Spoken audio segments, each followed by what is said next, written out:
kasing-kasing na to, kapuyo ang tinuod nga Pasko.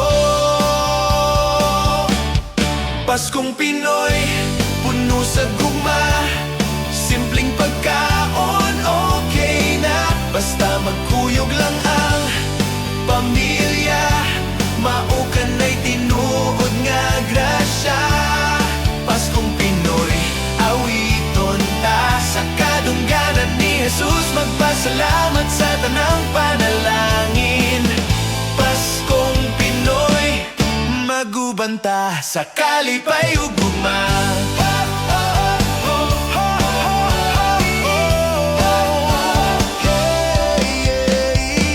Sa kalibutan kita magsinaptanay, sama sa mga bata puno sa kalipay. Mga lanternog parol nagdanag, nagpahinumdum sa kahayag, nga sa Ginoo gilamsan. Bisan lisod og daghan hagit, maglipay gihapon ta sa hingpit. Kaysa kasing-kasing na to, kapuyo ang tinuod nga Pasko.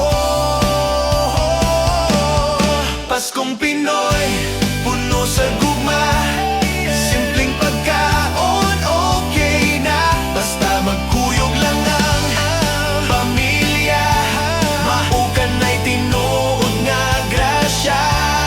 Paskong Pinoy, awiton ta sa kadungganan ni Jesus, magpasalamat sa tanang panalangin. Paskong Pinoy, magubanta. Pasko dili lang sa regalo, kundili sa paghinigugma ay sa isig katawo. Kay si Jesus nagpakatawo, tungod nako ug tungod nimo. Paskong Pinoy, dakong kalipay. Paskong Pinoy, dakong pasalamat sa kinabuhi.